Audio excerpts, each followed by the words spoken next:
Mr. President,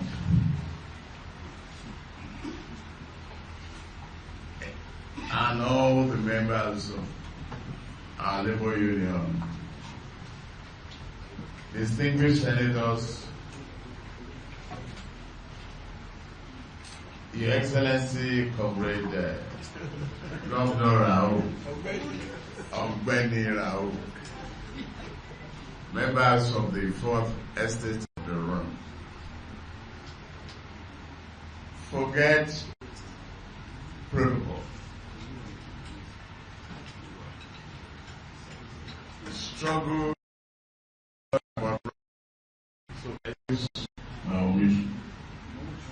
I have people who had been working for Nigeria for years back. Those who are with me on this trip had been people that, as far back as early 90s, we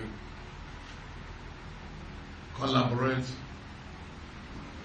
and work together for the progress of this country.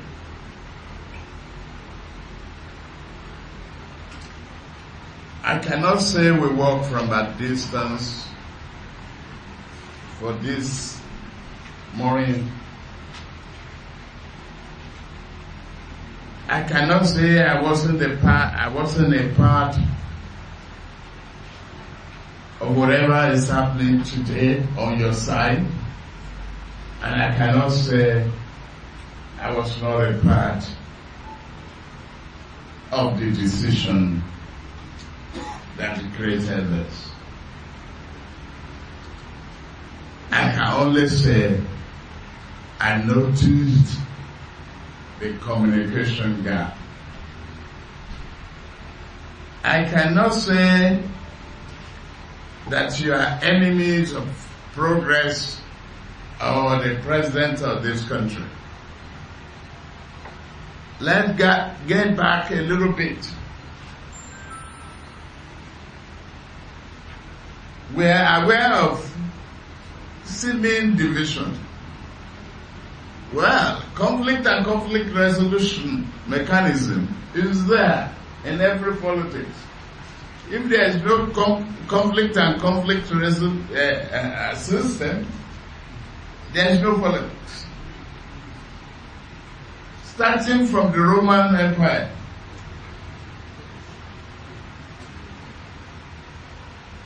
the Senate that went against Julius Caesar in Rome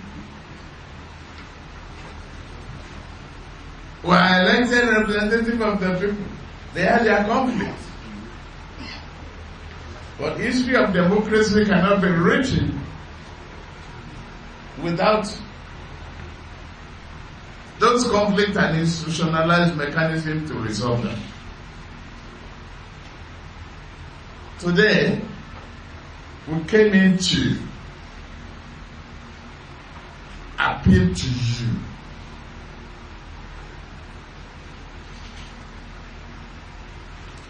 and go back to history. We work really hard since early 90s to bring Nigeria on progressive path.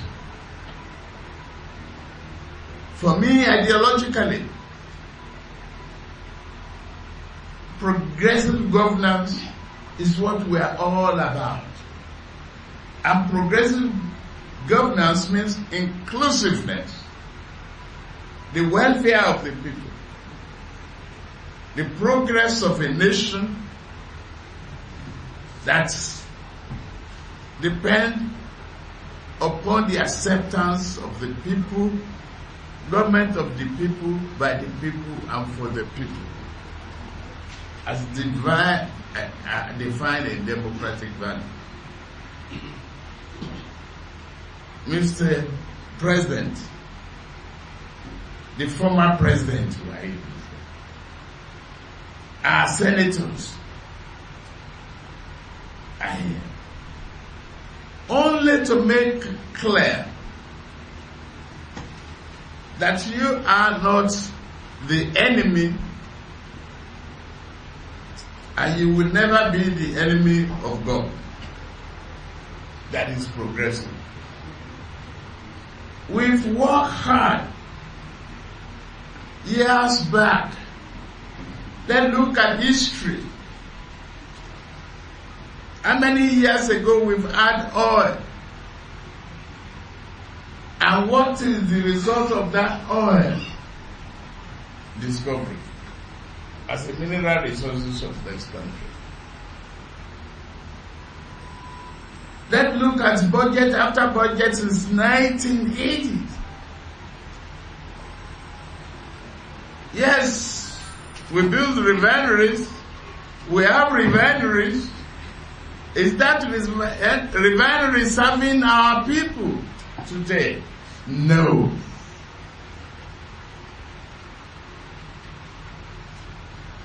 Why? A reason will be given. Government after government. Turnaround maintenance, vandalization, milice dancing, every excuses. Is it benefiting the public? Is it getting to the school at the purses of millions? Why Nigerians will remain poor? Why? Why should we continue problem after problem, conflict after conflict, continue to do the same thing over and over again? The prescription, whether it's medical or policy, of 1980s till now, is if you make a drug in 1985, can you use it for anything? It's expired drug by now. Isn't it? So expired ideology, we must try new things. I'm here to appeal to you to understand that whatever you are doing now and whatever this government is doing, led by Buhari's administration, which involved myself and yourself, you brought this government about. Without you, without your support, without your participation, we couldn't have won the election.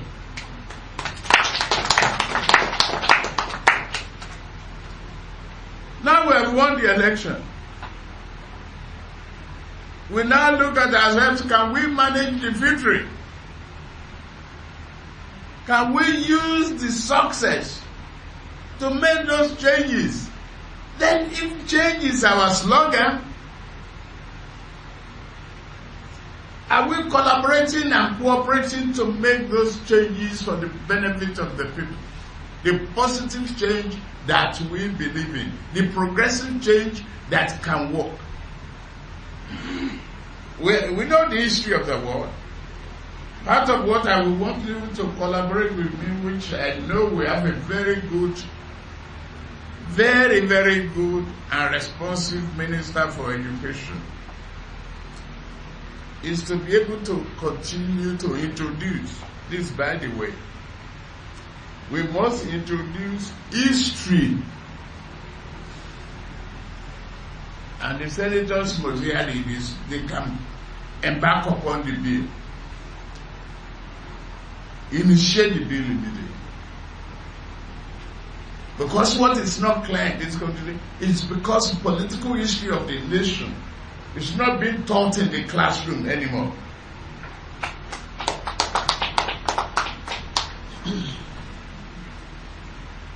But we cut this, we cross this bridge, we put this bridge together for the progressives, not on tribe, not on dialect, because we have a common vision. to make progress in this country.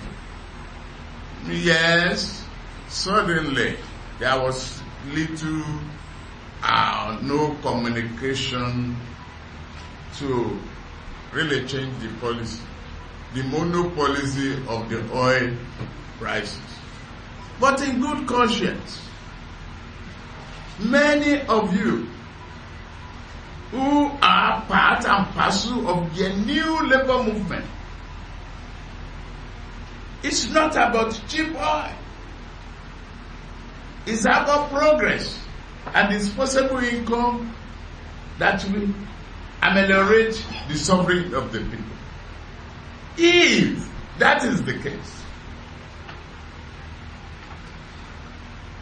year after year, they say the language of subsidy. Subsidy and what? And who are the beneficiaries?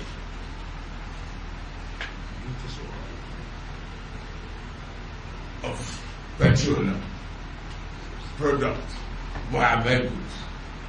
Who are the beneficiaries? Marketers who use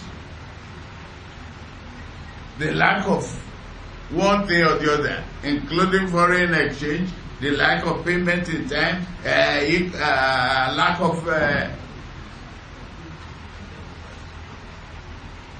regular supplies,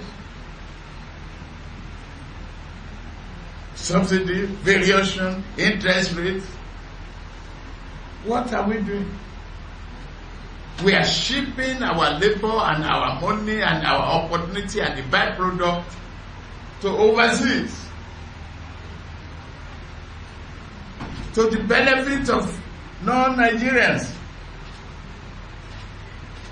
If that is the method we have been using since 1985, 1986, or years before it, that method needs a change. It has expired. Let's try new things, is what we are talking about. Why are we saying 3 or 4 refineries in the face of increasing population, vehicular velocity, availability, not equal? We are growing day by day in population. We are trying to educate our children not to suffer the same problem that we suffer.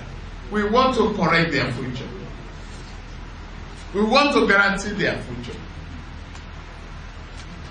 The same population that accommodated early 70s, 80s, up till part of 90s, it's not the same population today. The vehicular density is not the same today. And it's a sign of progress. Is our population an asset or a cause and a liability? Yes, our population, both as a liability, is an asset for us. We are the largest economy in the continent of Africa. Why not take advantage of that to develop our nation? Why is diversification? Why is agriculture and many other opportunities for labor and employment, why is it on paper alone since these years? Why is it not being actualized? It's what the collective effort of this union and Nigerians put together to form this government. And like I always say, when America was in trouble, economic depression, they looked for a retired general as elected into government. And they brought in a social welfare program American Depression started going the way economic progress started. When France was in trouble, World War I, they brought Charles de Gaulle, another retired general, to correct and put their problem to the path. They started the technological progress and the competition that make France a country of progress. Britain was in trouble. They looked to their retired general, Winston Churchill. France, a country of progress. Britain was in trouble. They looked to their retired general, Winston Churchill, to bring that change. He did. He ended war and make a progress and turned Britain right. So Nigeria has that problem since 2003. Okay, one general go, okay, they died. Then, okay, which one again? We saw Buhari. Buhari, straightforward, honest, straight jacket, and everything. We didn't say we will not have problem with him once in a while. But we know one thing that he has. The integrity, a character that is reliable. If other government, I know when we were together on strike, on the last price increase, we sat with that government.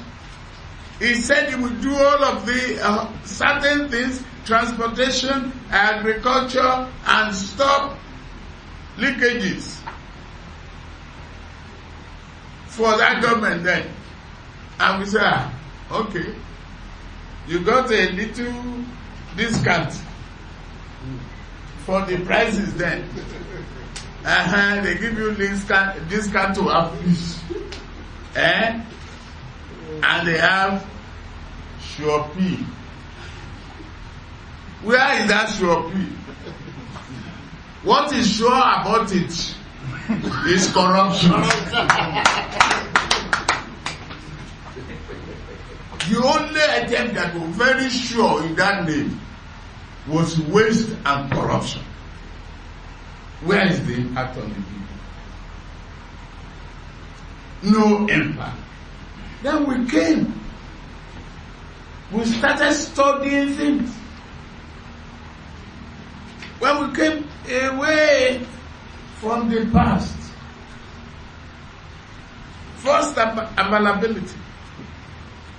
If you say, hey, it's only refinery, they call it our present refinery, turn around, maintenance, privatization, no clear option has been given in the right direction. You and I and all of us, including the National Assembly, we sit down and look at the option and see how the other option, which I don't want to disclose here, will work for the betterment of Nigeria, and I take a bet with you. I can guarantee you it will work. Buhari will listen to us. We will work together in making those changes. About this price increase, I am sure poverty. Sure peace, sure poverty, sure stealing, sure diversion, sure manipulation. So today, we looked at it. You've seen ordinary Nigerians. Let's just look at the health hazard of non-availability of people sleeping in the gas station. Are you proud of that? The air they breathe in that gas station, shorten the life of millions.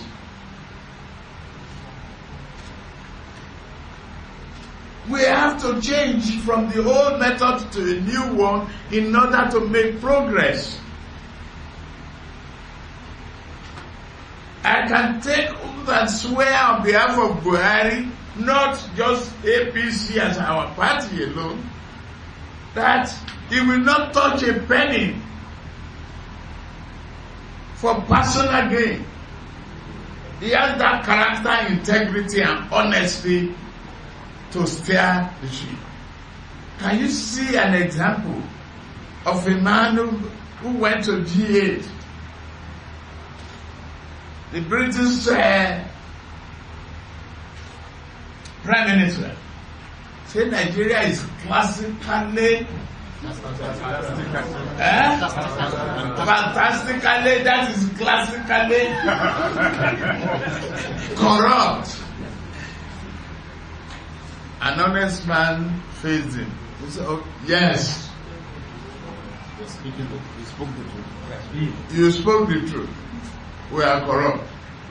But for God's sake, it takes two to tango. The safe haven is here. This is where they run to after stealing the money. So therefore the money is here. Please help us get the money.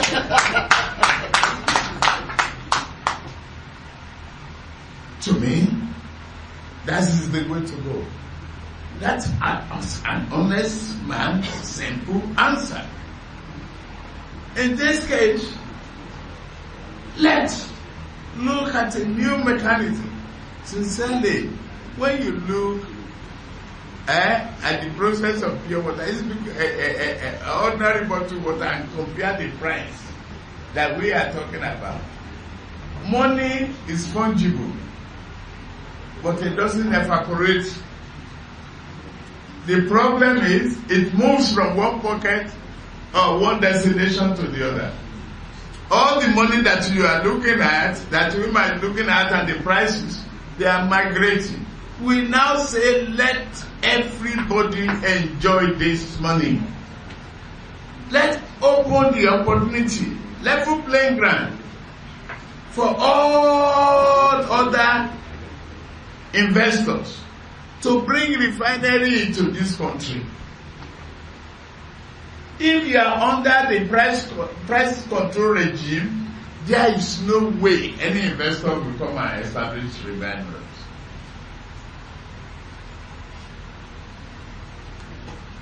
Let us even look at Venezuela, who hold their foreign exchange, who hold their oil at the same price.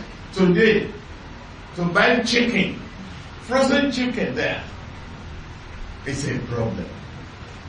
We cannot copy bad things. We can only bring idea and think outside the black box. Yesterday, there was an unfortunate plane crash. What were they looking for first? The black box. To really be able to unearth the reasons. Let us think out of that box. Let us work together for a man that is, for a government that we know is honest and ready to listen to us and utilize whatever money we think of for the progress of this country. My mission here is for peace. My mission here is for us to return to the negotiating table. In war, what will they end it? They say they go to Geneva, they go to this. Even what is happening in Syria now, they are saying they must come and discuss peace in Geneva, and so on and so forth. After destruction and devastation, they still will end up discussing and having an understanding to build their country back. Let us build Nigeria. Let us make Nigeria the centerpiece of Africa. Let us look at analysis and the byproduct of new refineries in this country. And see, why can't we be the plastic center of the continent and of the world? Why is iron ore not being exploited? Where is other minerals? Additional investment give you more power, give you more influence, give you more membership. And any misgiven dislocation of wealth in this situation, please, will not help Nigeria. Please let us bear that one in mind. It will not help Nigeria. I'd rather go to a gas station, let the price be competitive. You will see. Initially, it is always a problem, difficult. But when the market is opened up to competition, some marketers will depend on volume. They will bring their prices down. They want to turn over their inventory quickly. They don't want that petrol to remain intact farm because they are owing their creditors. But to say we must continue to allocate, when you have lost 70% of your revenue, oil was 700 and above a barrel. It's now 30 some a barrel. Check your pocket, Mr. President. If you are getting 100,000 every week, and suddenly it becomes 30,000, how will you react? No news so little.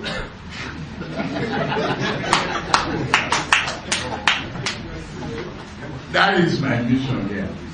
My guarantee that this government is a government of honesty and integrity. Wherever is the anger, we must apply anger management. Wherever is the different, I appeal to you. Let's go back to the negotiating table. Let's call off this strike. It is not done on the streets.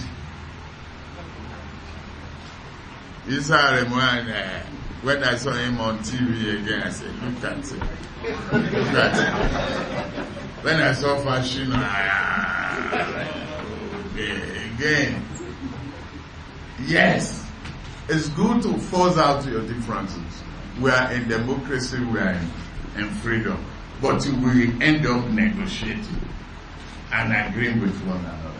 I want to appeal to you and come to them, not as a bribe. I come on behalf of my party. I come on behalf of our government. It's our collective government. APC is for progress. APC is for change. Those positive change that will channel the economy and our country on the path of greatness. This is the largest economy in Africa, and we can compete much, much better than India. Let's look at those periods. Let's educate our people. Please, that is my submission.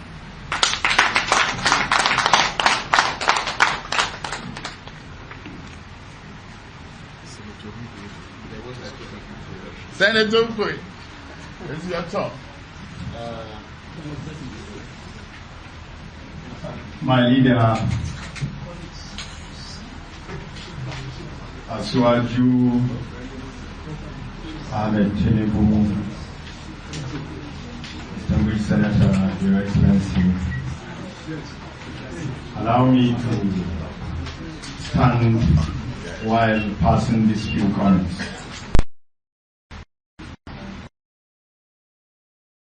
Labour Congress and other well-meaning leaders of the labor organized sector here, Your Excellency, the Governor, other distinguished members, our leader have spoken on the mission mainly to this very important house. We start to assess what he has just said. The simple analysis was that here is our sitting president, whose qualities my leader have enumerated. Somebody selfless, sometimes to a fault, in seeing to the well-being of the common man. A government responsible and responsive to putting Nigeria back on track. A government which I and you and the entire members of the press here know have undergone serious economic hemorrhage over the years and is highly devastated by economic anemia of today based on so many issues, one of them critically the issue of this calamity of whatever dimension and hardship it can bring on fellow Nigerians. It is a reality, Mr. President and other well-meaning members of this leadership of the NLC. We have analyzed with our leader sitting here,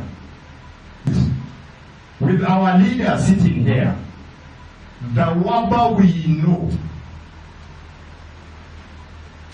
the former Deputy President of the Nigerian Labour Congress, the former President of the Nigerian Health Workers Union we know, the personality we know, cherish, so on the street, putting on the banner the issues of the day which this very government find to its bosom, that is the anti-corruption war.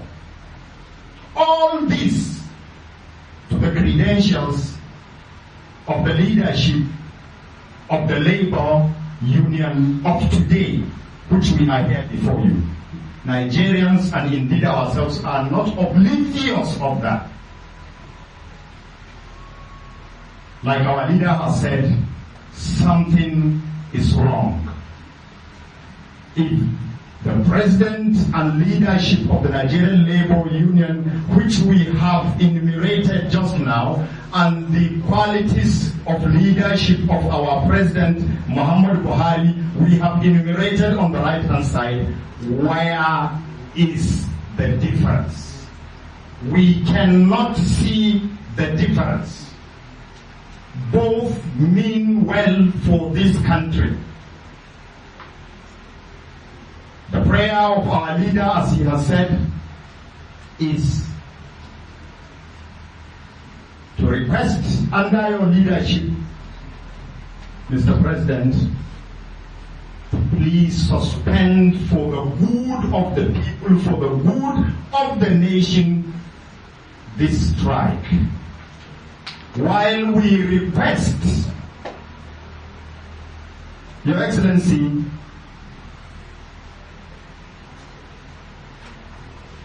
Senator Ahmed Tinubu, to please lead this issue back to government, that they should embrace the labor union to continue with discussions where they have stopped. I promise that. Thank you very much for being given this opportunity, and we are proud, as friends of the labor, as my leader has said, as friends of this government, and indeed as friends of the people, to be part and parcel of this very key occasion. Thank you very much.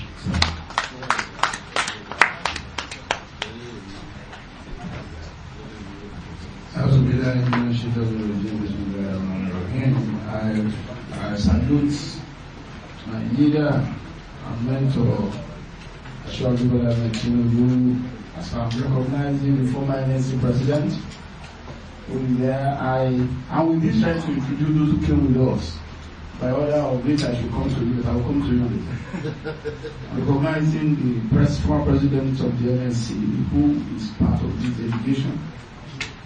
Comrade Abdullahi Umar, Secretary always around, thank you for your efforts in getting this done. I recognize Ayaji Idi Farouk, former DG of National Orientation Agency. Comrade Abdul Karim Dayabu, Secretary always around. Distinguished Senator Suleiman Uthman Kunkuli, thank you for such a wonderful speech. Ayaji Ahmed Suleiman Leda, Senator Kabir, Malafa, Laruba, and those are people that I will just include myself. I salute the courage, the titanic spirit of the leadership of Labour as represented and exemplified in you of the Guava. And I greet all the leaders of Labour that are here, both at the formal level and at the informal level of the present action you are on. Ideally, if you are to follow the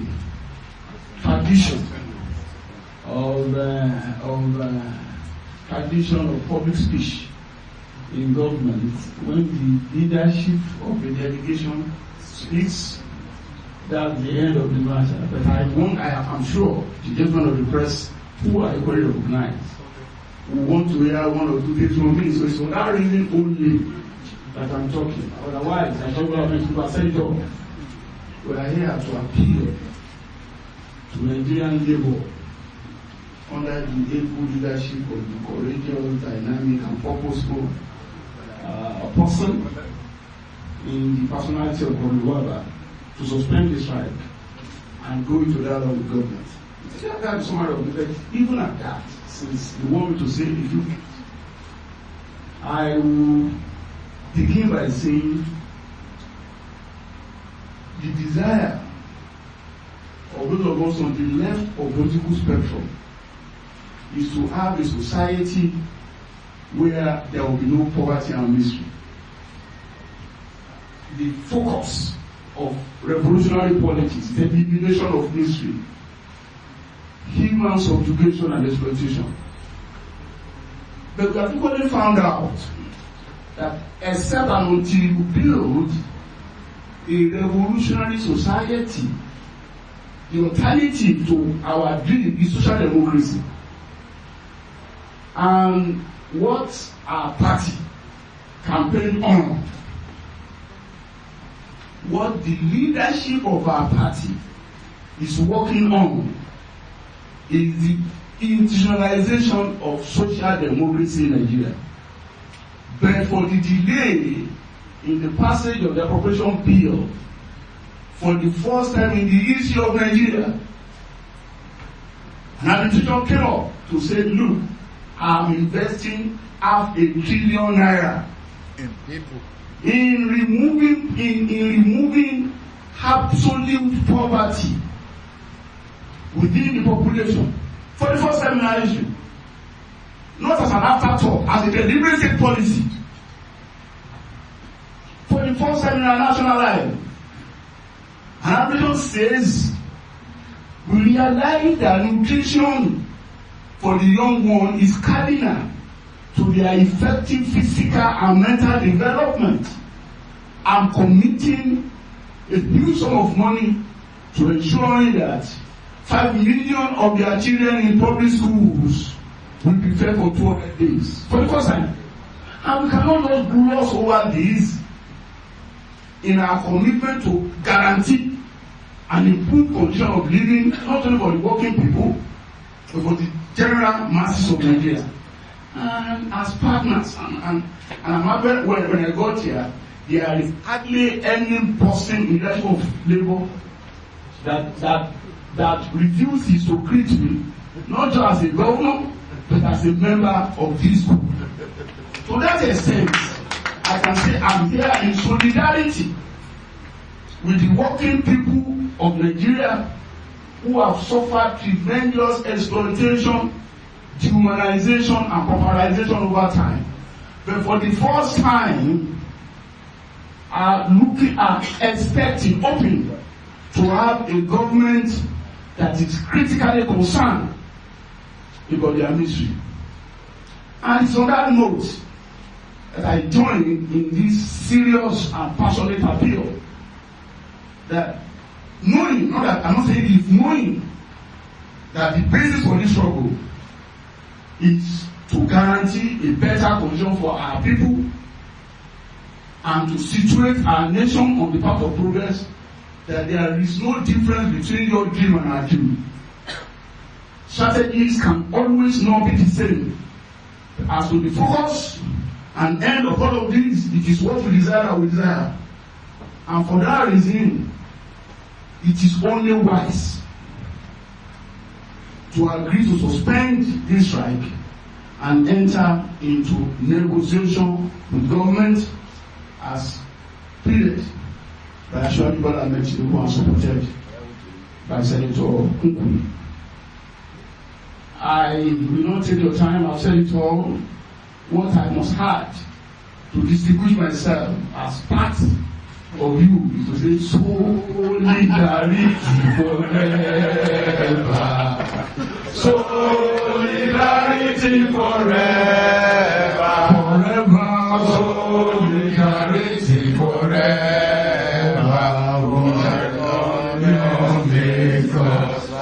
Solidarity forever. It's forever. Solidarity forever. Forever. Solidarity forever. You are saying, you know, let us wrong. But the leader of our people, we are together. Thank you.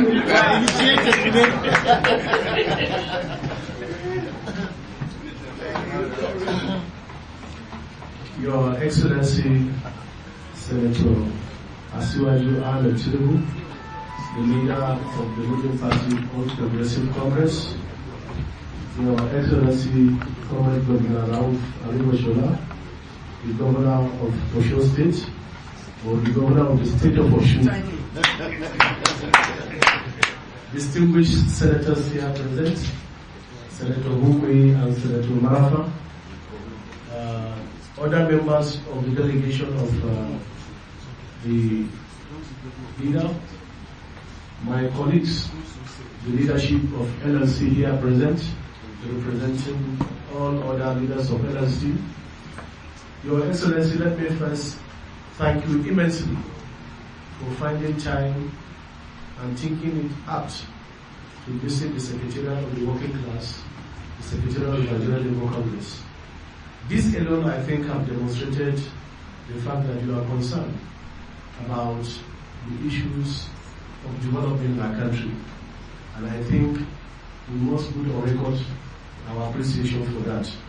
Despite the fact that you know the situation we're in, and despite the fact that you realize the action we're in, which also you have captured very well, that this action is not about personal issues, it's about engaging policies, which over time NLC have actually led the vanguard. And I think we have collaborated with a lot of civil society organizations, even in the fight to bring about democracy. And I think these are some of the traditions that we cherish so much to actually continue to fight for policy engagement and also to ensure that there is development to address the issue of poverty and bring about social justice. And therefore, I think there is no much difference between what we are saying, as you said, but I think the difference is only the approach. We have taken note of the plea that we have made, including this high-level delegation. And I assure you that this will be discussed and communicated to the appropriate organ of NLC Because as you know, sir, we are a mass organization, very democratic. And therefore, in most cases, we take decisions from beneath, and then the leaders must actually push through it. But I think this opportunity will actually require that we also convey this same information and plea, and the delegation and the caliber of delegation that are here to our people. And I want to assure you that we have never at any time refused discussion or negotiation. What actually happened is that when we reached a deadlock, government said we should excuse them. And they started playing this issue of divide and rule. NLC has 43 affiliates.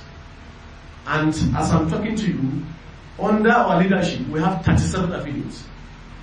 The local government workers, 777. All the big affiliates of NLC.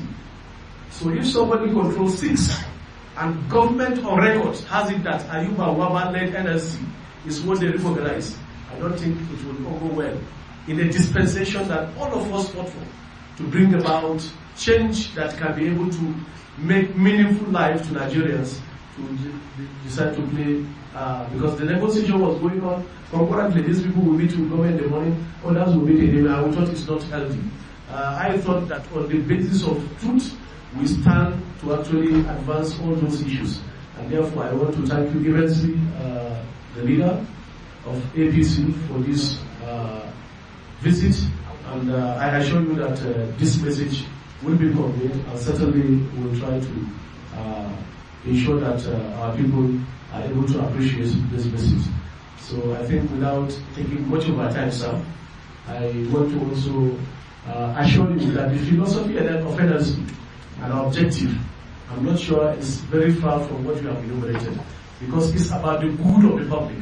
And therefore, the argument on how to arrive there may be the issue, but I think the objective, generally, I can say is the same.